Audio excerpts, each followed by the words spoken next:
Yeah. Okay. No, you picked the right team back here. Safety. You don't know what's up. As long as Let's pass this sticker around. Cause I love this sticker. Electrical safety. And yeah, the reason we didn't do safety first, except for like the very, very basics, was because I wanted to get these charging. So they'd be done by the end. Before the end, hopefully. If I did my job right this weekend. Okay, so who's scared of electricity? Anybody? Who's scared? Who's scared? Who's scared of electricity? I know it's not that dangerous, but I'm still really scared. I'm scared of dry lightning. I'm scared of fucking electricity. It will kill me. I've worked with 480 volts. I've worked with 240 volt systems, 208 three-phase, 1200 amps, which is about 6 times what your house is doing. You know, in film we're working with you know, huge lights that can literally burn you. I'm scared of electricity. If you're not, that's fine. But our job here today, and every day we're working with electricity, is to build knowledge, to temper our healthy fear, and reinforce practices that make sure it's never realized. Now, okay, we come in contact with electricity all the time, obviously. Why? What stops electricity? What stops it from killing us? Being grounded? Okay, yeah, that helps. Insulation. Yeah, insulation. That's the main thing. And what does insulation create? Resistance. Creates resistance. It creates resistance to the electricity. Your resistance makes it, the more resistance there is, right, the thicker the glove, the thicker the cable sheathing, the safer we are. The more volts it takes to overcome that Circuit. that Current? resistance. The higher the resistance, the more insulation, the more voltage it takes to overcome the resistance. For the high tension wires, the high voltage wires, 60,000 volts, 100,000 volts, all the way on up to 250,000 volts, all that kind of stuff. That's the reason that they're so high. If you look at those wires, the insulation isn't very thick. They're using air as the insulation. That's why they're so high. Because there's just a little tiny coating on those wires that are carrying that much voltage, and the only thing stopping it from jumping through the air and killing you is your distance from it. Yeah. So the higher the voltage, the more potential it has to jump out through the air and kill you. Okay? So our 120 volt things, we can put our hands right on those little receptacles if they're not exposed, like if they're how they're supposed to be installed in the wall. You know, it's only 120 volts. We can put our hand like, you know, over them without putting it in the prongs, obviously. And it's not going to get us because it's only 120 volts. But if it was 20,000 volts, and we put our hand that close, it would probably jump out and find us. The arc length, that's called an arc, when electricity jumps through the air, the arc length is determined by the voltage. There's a direct correspondence. And that's what our resistance is for. So, okay, so we just went through why resistance is helpful with working with electricity. When is it harmful? When is resistance harmful in an electrical system? When it stops so much it heats. Exactly. That happened here. You felt how hot this shit got. It was only plugged into a tiny little power supply for like 5 seconds. And if we left it plugged in, it would have burnt a hole through here. The thing is, when a wire or any kind of conductor starts heating up, the hotter it gets, the less electricity it can carry. The hotter it gets, the more resistance. So it's like a runaway train kind of thing. If you have a point in your circuit where it heats up and then it heats up, and it creates more resistance, and then it keeps heating up. It runs away and creates a fire. Okay, that's why the code books are produced by the National Fire Protection Agency. The code book is mainly, I mean, it does deal with shocks and stuff, but the code book is mainly a way of mitigating fires. And that's the way most deaths from electricity happen, is through fires. And so, in our electrical system, resistance is our enemy. When it has to do with the actual circuits that we're talking about. Now, what causes resistance in an electrical? When there's too much running through, right? Okay, if it heats up, right, that's one thing. If there's too much amperage running through and it heats up, that will cause resistance, yes? What else could possibly cause resistance? If it hits a material that doesn't conduct. Yeah, if you're running it through a conductor that's not good, that doesn't conduct well, exactly. The narrower the wires are, they're more resistant. Yep, that's true. Yep, that creates resistance as well. So your wires are undersized. So if we had a steel pipe just sticking out, would that, and you had it connect to the ends of the wires, would that just complete the circuit, or would it go and start heating up? It completes the circuit. It totally depends on how much electricity you're putting through that pipe. Okay. If the pipe's ampacity, which is its ability to carry amps, if it's big enough, it won't heat up. But if you crank it, that's how your water heater works. Your electric water heater. You run it through a piece of electrode that has a high resistance, and it heats your water. And that's same kind of deal. That's why we usually will see like wires connected to poles that go into a stake into the ground, so that way it gets distributed. Is that correct? The grounding system. Yeah. To help combat with resistance. That provides a path for the electricity to go somewhere if it gets somewhere it's not supposed to. We're gonna get to that in a second. Okay. Okay, so When you ask like what creates resistance, can we just incidental factors, or can actual resistors or right, yeah, I'm talking about things. Yeah, incidental things. Okay. Yeah, but yeah, you can use resistors to when you want to create resistance. And we'll actually use exactly one resistor in the final product here. Yes. When it's, so like, we're saying that like the heat, or that the resistance creates heat, and then that heat creates more resistance. Yes. Could it happen that like if it's, let's say, hot outside, does that create more resistance Yes. for your? Any amount of heat. That's why most of these things have operating temperatures. They have a point at which they say, no, we can't safely operate anymore, and we shut down. And we will be adding that to this system. We will be adding that with what's called a battery management system. This is a battery management system. This is your safety. This is what helps it become an actual battery. We'll get to that later.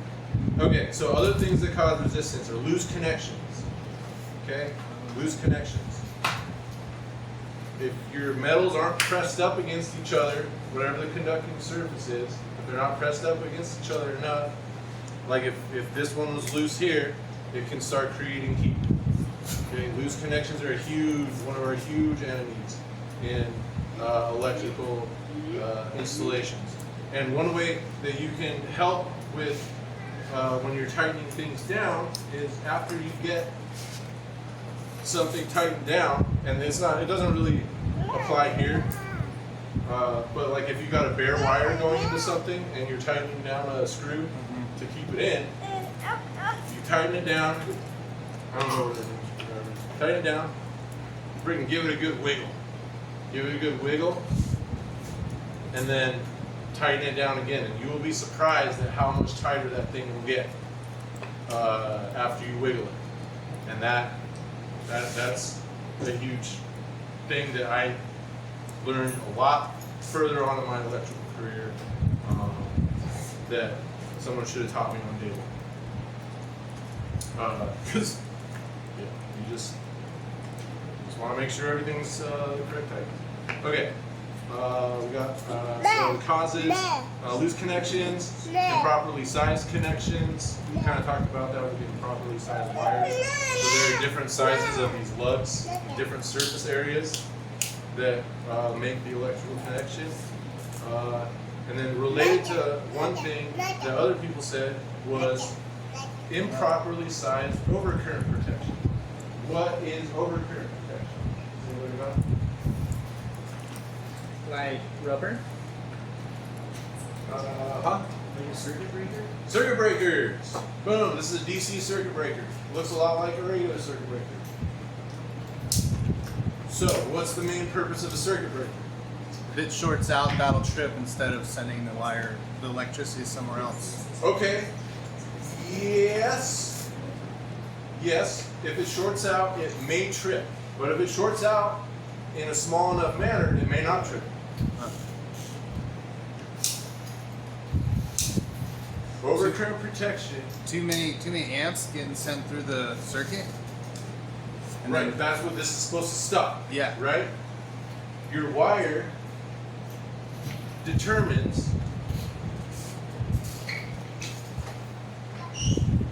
how many amps can be carried. So you size your circuit breaker off of how big your wire is. And you size your wire off of how many amps it's going to carry. Like length or thickness? Well, length, we'll not deal with length right now. Length increases resistance, so sometimes if you have a really long run, you have to have a bigger one. Because the resistance builds up over hundreds of feet. But it's mainly the cross section, the thickness of the wire. And that is what these protect. So let's. Is that to prevent devices from drawing too much power? No, the device draws whatever power it's going to. Okay. Typically, unless it's a super smart device of some kind. The device that draws is designed to draw a certain amount of watts. Okay.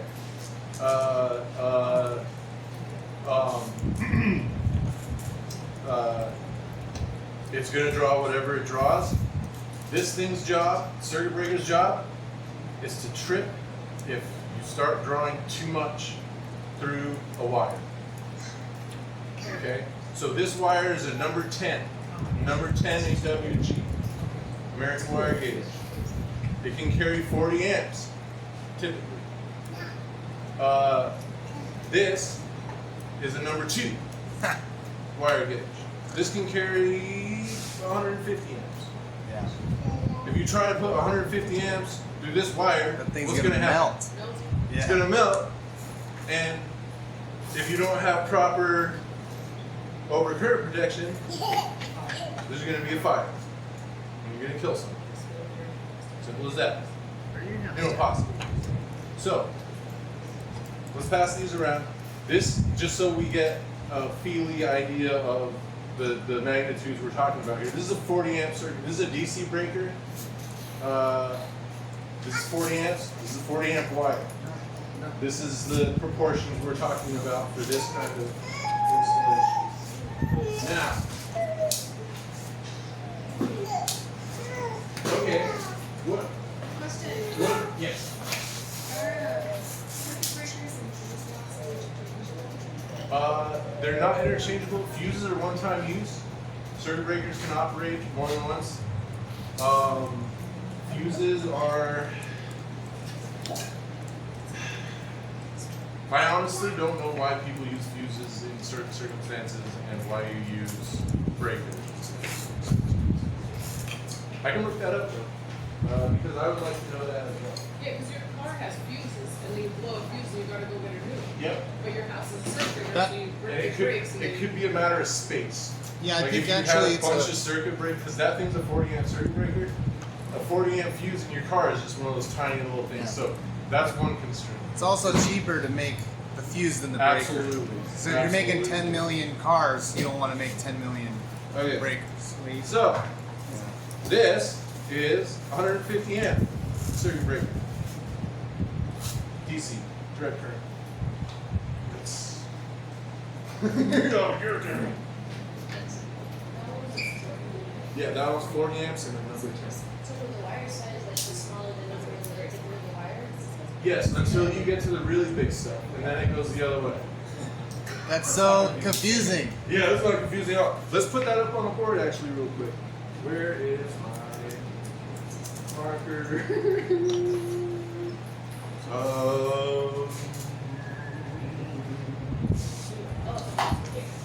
Oh shit. Okay. So, did everybody get this? Can I erase it? There, we got that.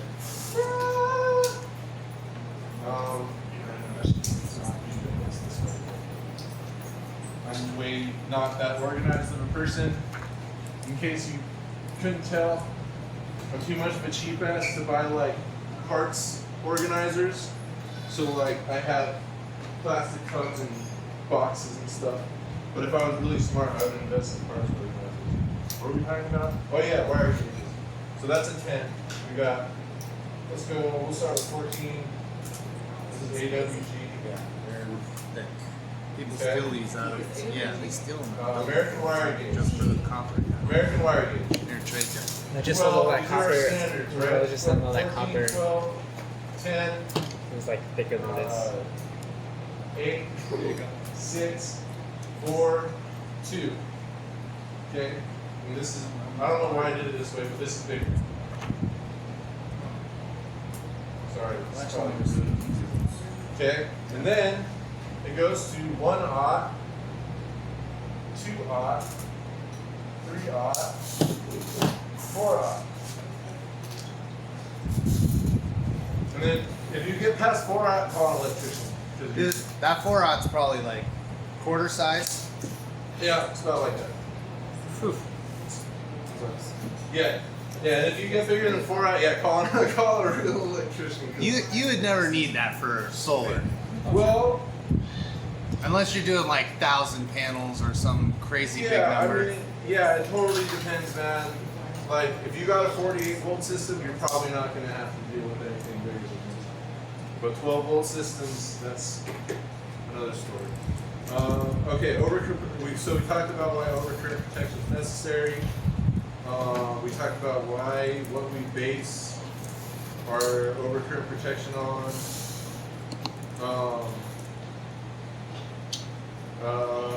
Yeah, any questions on heat overcurrent protection?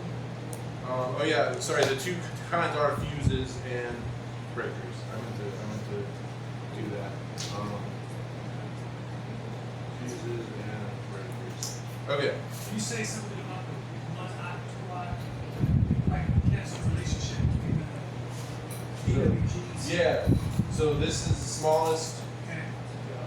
out of all these, you know, to big, and then it starts over. So this is a small. This is bigger than this. Oh, okay. So yeah, I didn't do this very well. I'm not a very visual person. We'll work on that. But then yeah, so the 1 aught is bigger than the 2 aught, and it starts over 1 aught, 2 aught, 3 aught, and it goes up because I don't know, man. It's horrible, but thank you. So we talked about that. Any other questions on overcurrent protection? Okay. Getting shocked. What's the best way to get shocked? Directly. The best? So much. No interference. See you. Hand. Exactly. Why? Pick up a circuit yourself. Yeah. Exactly. You don't want that electricity to go through your body. You'd rather it go through one finger and out the other. If you got two hands on something that's going to shock you, friggin', it'll go up through here, possibly through your heart, cause arrhythmia, cause burns. Okay, so anytime possible, we want to be working with one hand. If you get a big shock, your muscles. You'll clamp on. Clamp onto it. Yeah.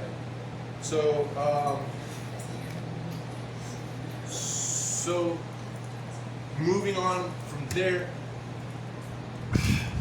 the reason that we always want to work with one hand whenever possible also is because we always want to pretend like whatever we're working on is live and dangerous, even if we really think that it's not. And the reason there is that electrical installations don't always get done the way that they're supposed to be done.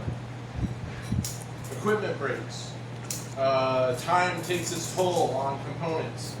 All of these things. Sometimes you get a short, the hot, and another part of the circuit, the neutral or the positive and the negative, and the electricity gets where it's not supposed to go. So that's why we always want to work as if what we're working on is hot. I've been working on things where a circuit breaker was off, the light, I was just doing it. Circuit breaker was off, the light switch was off, I was installing a light, and it's still shocking.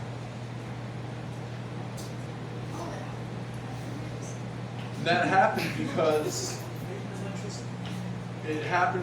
there was a ground fault somewhere and electricity was getting somewhere where it wasn't supposed to get. I would have got shocked a lot worse if that system had not been grounded. And that brings us to grounding. And that's why grounding is so important, because things don't always get done right. Things get done wrong sometimes. Good job. And so, and the other thing grounding is important for in a solar system is lighting. Lightning? Yeah. So you ground your panels, your solar panels, and you ground your whole system with a ground rod. And the ground rod is an electrode about 8 feet tall, gets driven into the ground, literally the ground, and then it gets connected to the grounding system of your solar system, and that gives somewhere for the light to go. It doesn't just get stuck in the system, it has somewhere to go, it goes through the system, through the ground rod, into the ground, and vice versa. Yeah. So basic panel, right, would have, if it doesn't have some sort of ground wire, would you go maybe install a little hole and then put a wire on the frame? They all have holes. Uh-huh. They all have holes Mounting. that has a little grounding symbol. Yeah. Grounding symbol. Yep. Something like that. It's supposed to be longer by itself. They all have holes and something like that. You put a lug in there that you can run a wire through. We'll get to that. That's workshop 3. If we make it, if everyone wants to. So we already went through voltage needed to shock through unit scan.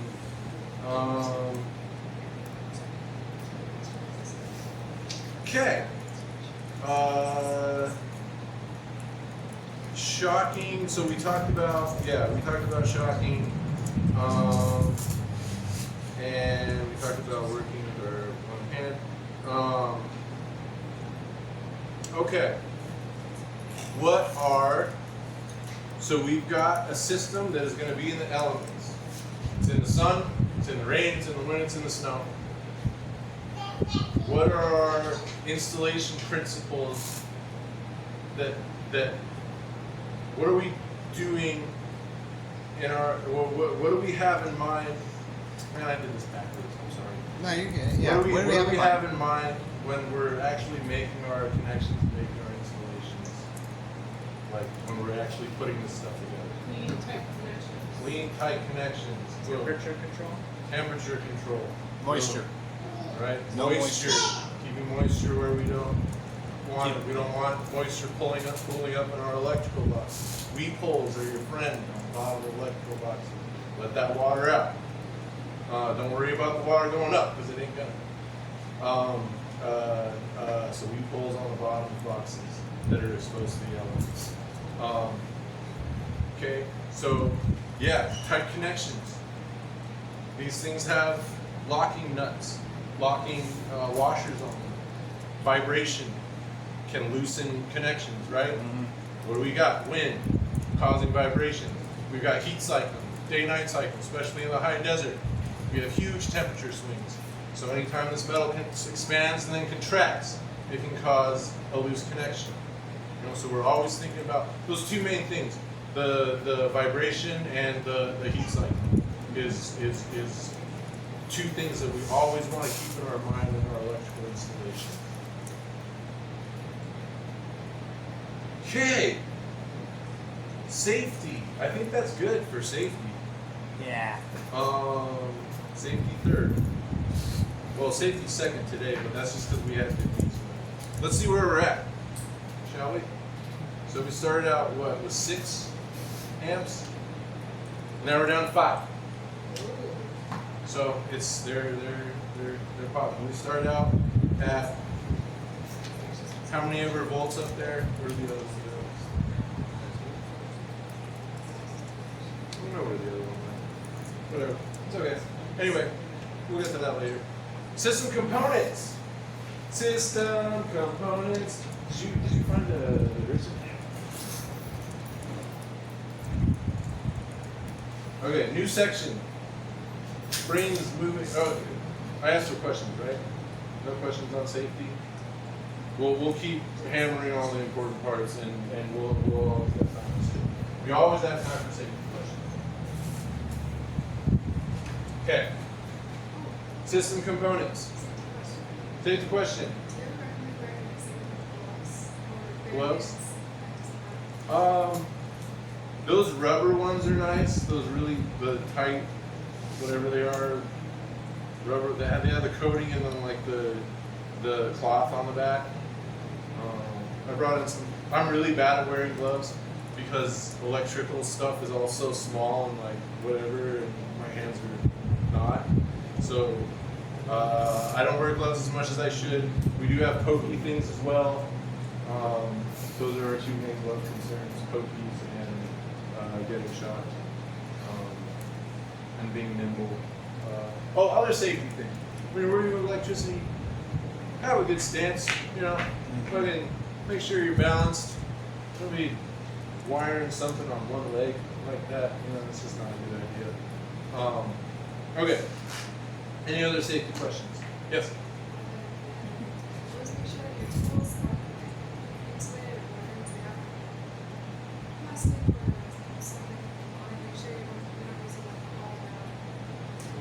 Yeah. Yep. I can't tell you the number of times I've done this. Yeah. Yeah. Stupid. That's why I have, this was my special insulated, when I was working out at Atlanta Amphitheater, this is my special insulated socket extension for the stage power. That place is a nightmare. System components. Okay. What is our production component in the solar system? Like what produces the electricity? Yeah, what produces the electricity? The solar panels. Solar panels.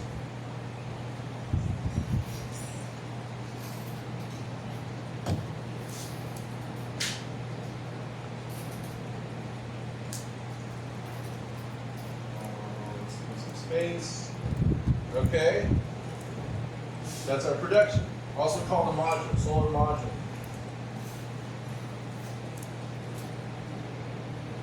Or mod for short. Industry stuff. Okay, storage. What's our storage? Battery.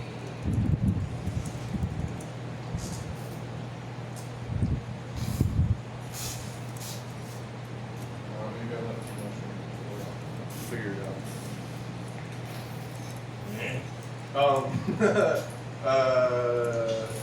Okay. Charge controller. Brains. Sorry. The brains. Sorry. Let me just. This is the part I'm good. I'm a good tech. I'm not good at this. Battery. Okay. Then we have a charge controller.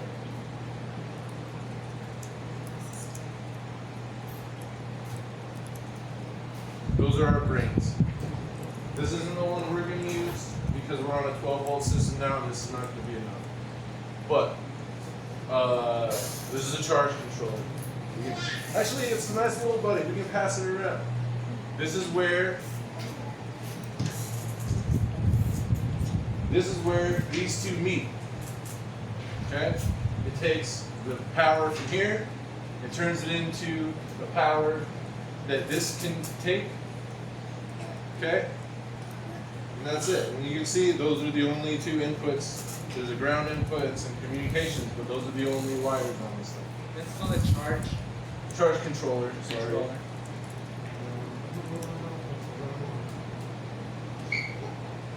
Lazy.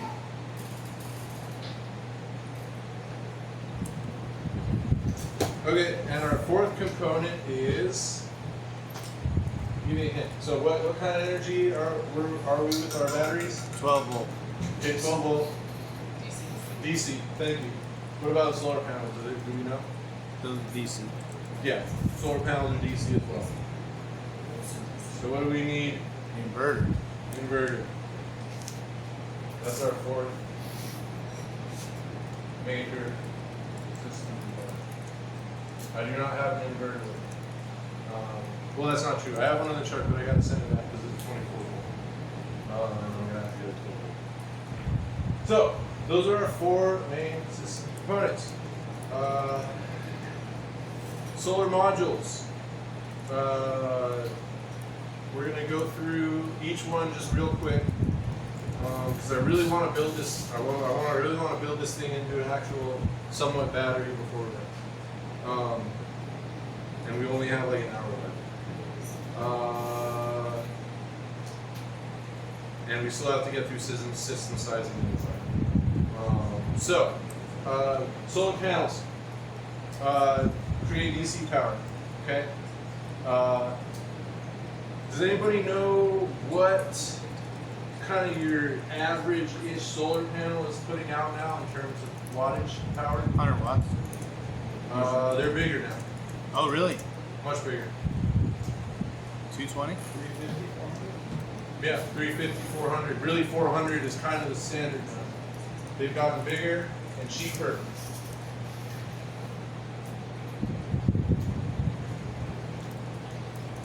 So, Would that be the size of that whiteboard? Bigger? It would be about as tall as I am, and about 40 inches wide. yeah, About. I have a couple questions. So, how much are you finding 400 watt solar panels for? About 175 bucks What? Where? at CED Green Tech. Okay. But here's the thing: the low voltage panels are super expensive. 12 volt. The 12 volt panel, 24 volt panel, super expensive. Okay, these are on the order of 40 to 50 volts. Okay. Hypothetically, if we had a 50 volt, 400 watt panel, how many amps would that put out? Isn't it times 50 times 400?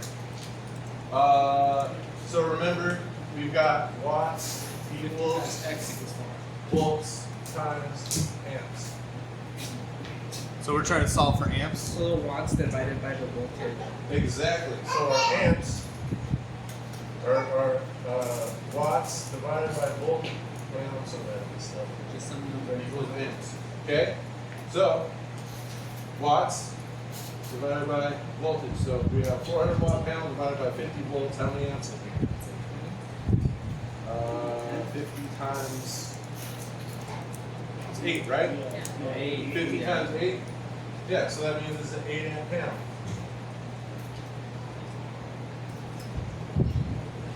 Simple as that. And you can make that calculation later. If you have the watts and the volts, or the watts and the amps, or the watts and the volts, you can find out the third thing easily by making this conversion. And then volts, same thing, volts equals watts over amps. So you're saying on those big panels, the higher volts are cheaper and the low volts are more? Yes. Yeah, the higher volts are way cheaper. And if you look at the nameplate on that charge controller, Victorian or? it's got what's it say? It says 150, 35, right? Yeah. 150 volt max, 45 amps. Yep. So that first number is how many volts of panels it can take. So if we had this 400.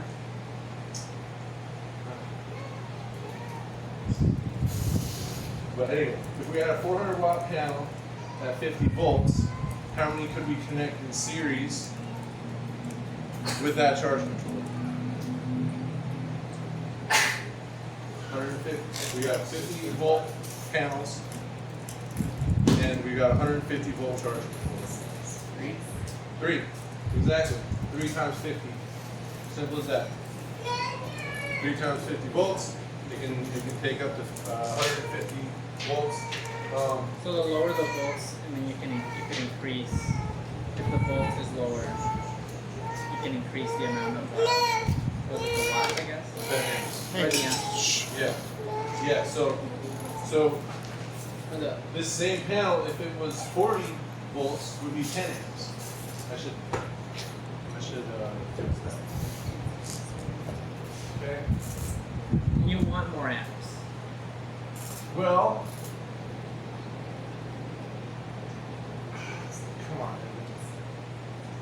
It's backwards. This would be a 10 amp, this would be 8 amp, right? Actually, we prefer to keep our amps low as possible. We want more power.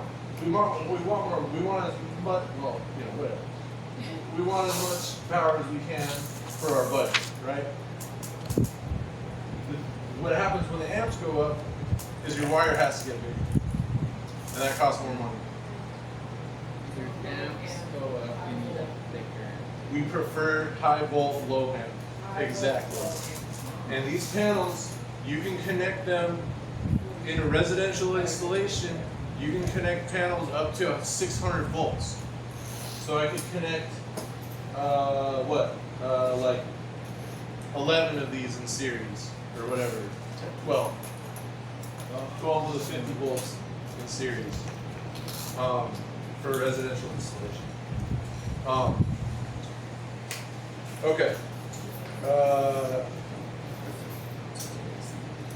Yeah, I don't know if we should keep diving into solar panels a little more. Anyway, so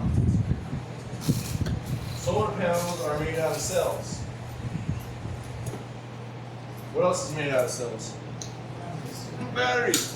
And they work exactly, thank you for coming so much. They work exactly the same as this. It's just like, you know how they all have squares, right? Each one of those squares is a cell. And that is designed to create a certain amount of energy. And then they get wired in series.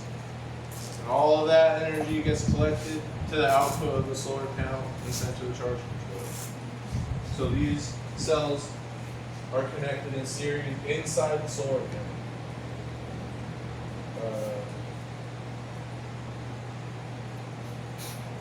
Yeah, each cell is usually like what, 10 watts or 5 watts or something inside the. something like that. Some small amount. They all get put together and connected in series to give you your 40 to 50 volts. Okay. Panels are made out of aluminum and glass. They got a glass and they got a back sheet. That back sheet, be very careful with that back sheet. You don't want water infiltration. You get water infiltration. So if you scratch the back sheet on the solar panel, you can get water infiltration, condensation, lowers your production. It corrodes the internal wires in the solar. Yeah. So we'll get to that though, because we're going to be handling real solar panels in the third workshop. So we'll get to all that. I think that's good for now, because we really gotta keep moving.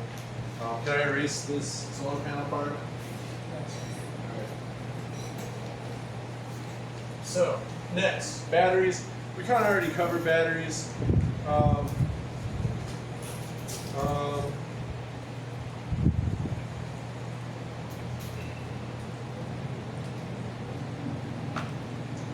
I think we'll move on.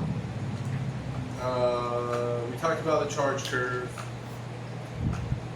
We talked about kind of our battery construction.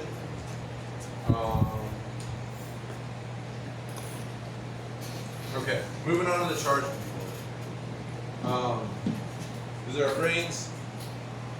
Connect the panels to this. Charge.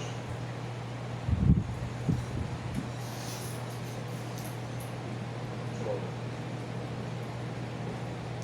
Okay. It has circuitry inside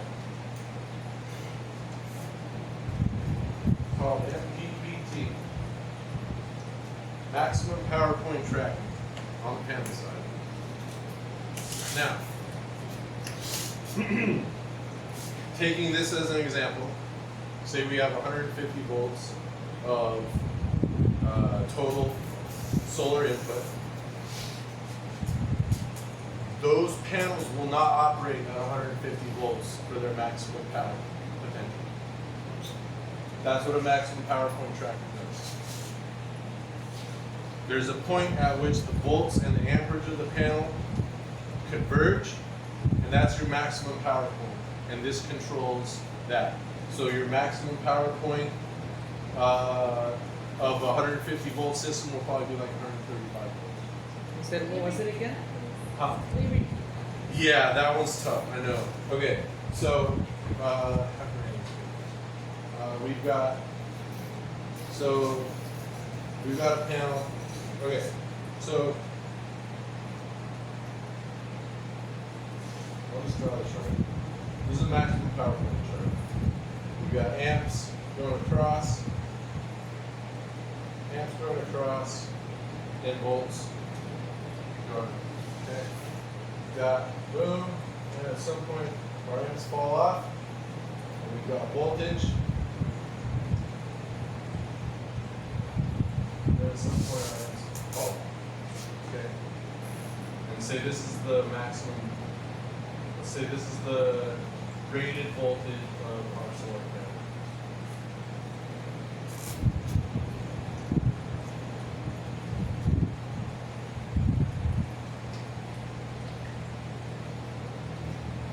Okay, remembering that watts equals volts times amps. Okay. We got a higher voltage here, but we got a much lower amperage here, right?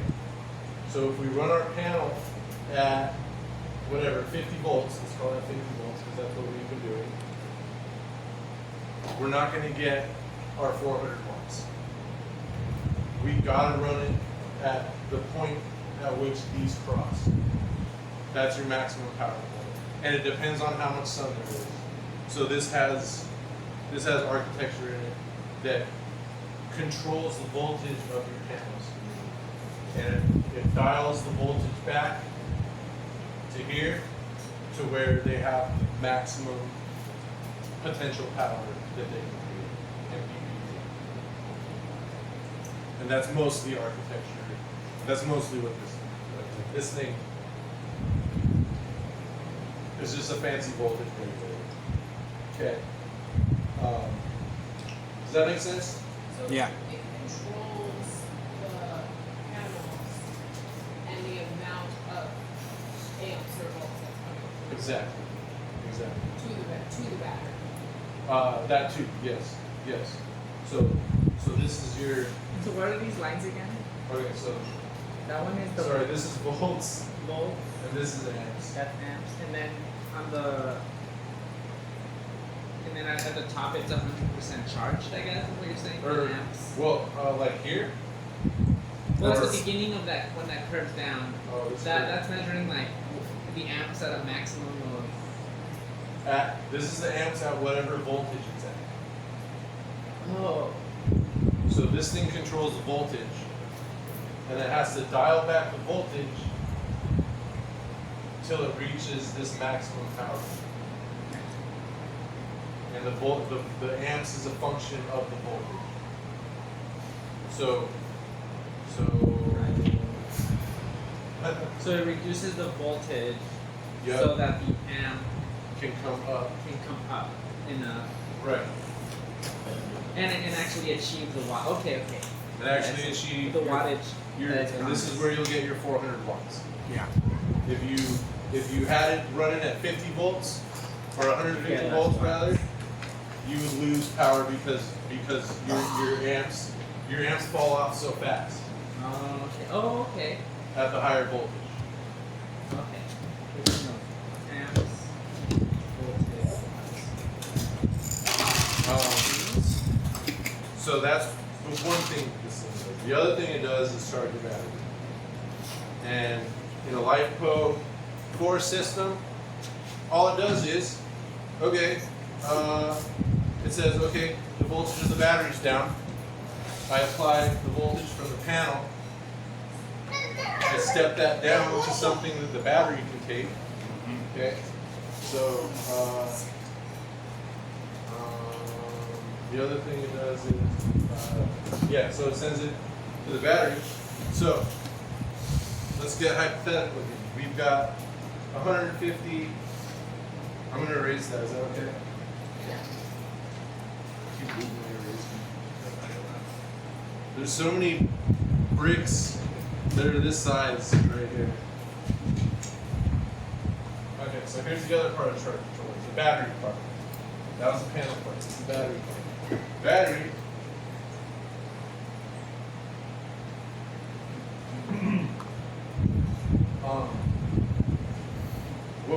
What nominal voltage is our battery? 12 volts, right? So we got a 12 volt battery. Can we charge it with 150 volts from the panels? No. Hell no. We'll blow this shit up. We'll blow ourselves up. So that charge controller has to step it down to, remember we're charging these at 3.65? This will step it down to 3.6, okay, per cell, right? So that it can, because we're topping things off, okay? So what volt input is the charge controller gonna do for a 12 volt battery? It's gonna be. Ask it again. I'm sorry. Yeah, it's gonna be. So we've got a 12 volt battery, and the battery's charged. We're charging our batteries at we're charging our cells, each cell at 3.6 volts. We've got 4 cells. So we're going to charge our battery at 4. This is nominal. And this, we're going to charge our battery at 4 times 3.6. I think it's 14.4 equals. 14.4? Yeah. Okay. 14.4 is, that's what, while it's in its charge cycle, the batteries are calling for a charge. That's what this is going to output to the battery to charge it. Just like what we're doing here. It's no different. It's completely the same as our 3.6, except these are going to be in series, so you got to add them. No Okay. more. What's the problem with that? Well, it has We're to going stop. from 150 volts to 12 volts. Yeah. What goes way up when we do that? Amps. The amps. Yeah, the amps go way up. So how do we calculate that? We've got, what's our total? We got 400 watt panels in. What's our total wattage?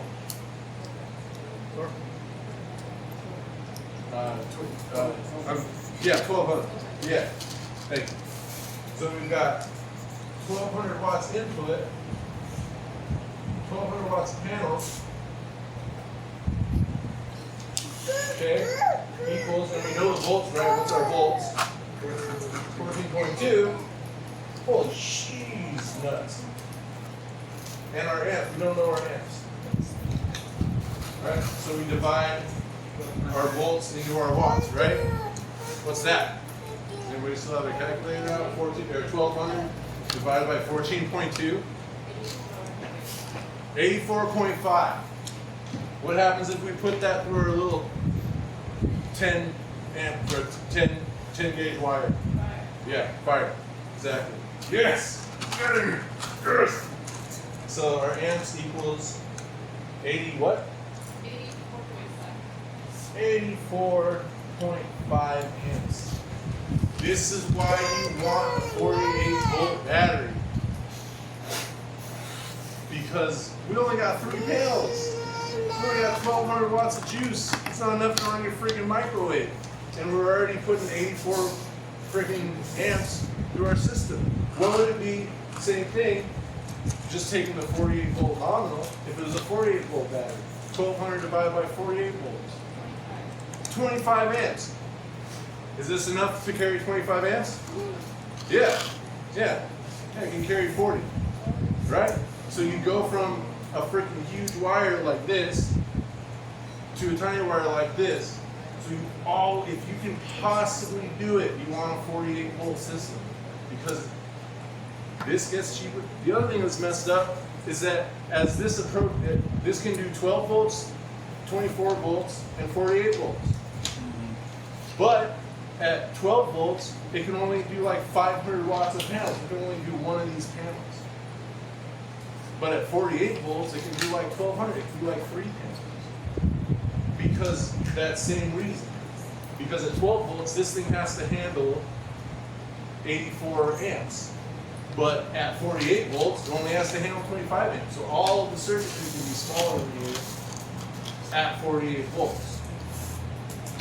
And so I've been looking into this, and I need to change the system design for this now that we're on 12 volts, because to do the same exact thing that I wanted to do with this fucker, this thing was like $100.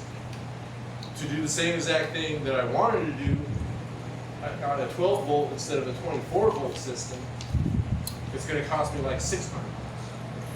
It's a huge difference. 48 volts is your friend, and it's not scary because it still won't hurt you.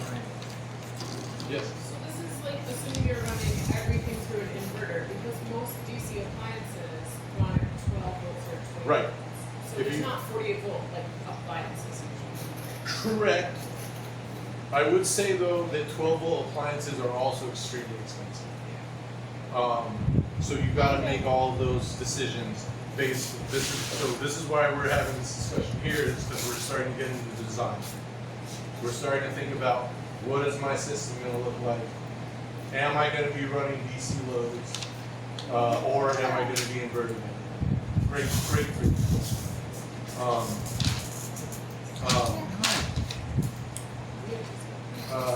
Did you already cover how much you sell? So these cells, these are 100 amp hour cells, 3.2 volts. These things at this point, these 4 things are probably like 80 volts. All each or for all 4? Each, Okay. maybe. That's a wicked estimation For 100 amp hour. for 100 amp hour cell at 3.2 volts. If I wanted a 320 amp hour cell, if I wanted a 48 volt system okay, check this out. If I wanted a 48 volt system at 320 amp hours, how many of these would I need?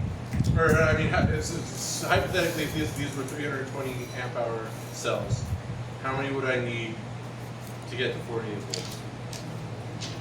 4 times 12. 4 times 12? I mean, 48. Or 48 volts. Yes, 16. Thank you. Math is not math. Okay. 16 320 amp hour cells is about $1,000. It's gonna take up like quarter of that table, sort of. Yeah, probably. Yeah, they're similar in size to these actually. The technology has improved greatly since these things were bought like 5 years ago. And you can put it closer to it. Yeah, you can put it super. Yeah, and you can have like 8 and then 8, or 4. Just depends on whatever your storage space looks like, configuration. And does So- it change by installing them as a series connection instead of, or do we always want to do a parallel connection? Well, we're only doing parallel to balance these, right?